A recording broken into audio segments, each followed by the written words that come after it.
రామలక్ష్మణులు, విశ్వామిత్ర మహర్షి, ఇతర మహర్షులు జనకపురి చేరుతారు.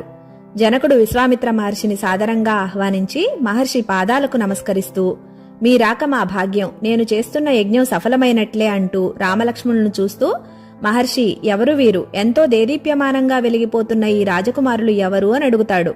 విశ్వామిత్ర మహర్షి, వీరు అయోధ్యకు రాజైన దశరథుని కుమారులు రామలక్ష్మణులు, శివధనస్సును దర్శించేందుకు వచ్చారు అని చెప్తారు. జనకుడు అందరికీ ఆతిథ్యం ఇచ్చి శివధనస్సును అంతఃపురంలోనికి తెమ్మని తన పరివారానికి చెప్తాడు. వాల్మీకి రామాయణం ప్రకారం 5,000 మంది శివధనస్సును మోసుకుంటూ ఎంతో కష్టపడి తెచ్చి అంతఃపురంలో పెట్టారు.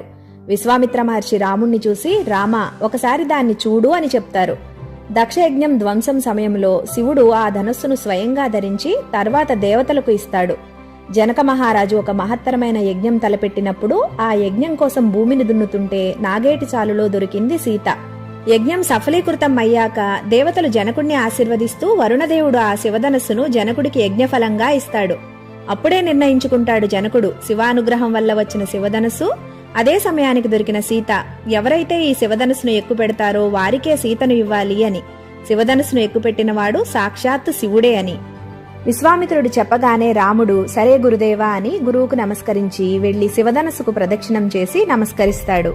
శివధనస్సును ఎక్కుపెట్టడం అంటే వెదురుబద్దలా పొడవుగా పెద్దగా ఉన్న ధనుస్సును బలంగా పైకి లేపి నుంచోపెట్టి కింద కొనపై కాలు పెట్టి గట్టిగా నొక్కుతూ పై కొనను ఇంకో చేత్తో పట్టుకుని కిందికి లాగుతూ కింది తాడును పై కొనకు లాగిపెట్టి కట్టాలి. దానినే శివధనుస్సు ఎక్కుపెట్టడం అంటారు. అందరూ కనురెప్ప వేయకుండా రాముణ్ణే చూస్తూ ఉంటారు. జనకుని భార్య సునయనాదేవి అనుకుంటుంది, ఎందరో వచ్చారు, అడుగు కూడా శివధనుస్సును కదపలేకపోయారు. బాణాసురుడు, రావణాసురుడు లాంటి వాళ్ల వల్లే కాలేదు. రాముడేంటి చూడడానికి చిన్న పిల్లాళ్లా ఉన్నాడు, ఇతను ఎక్కుపెట్టడం ఏంటి? అది చూసేందుకు ఇంతమంది జనాలు, ఈ జనక మహారాజుకు సలహాలిచ్చేందుకు కూడా సరైన వారు లేనట్టుందే అనుకుంటుంది.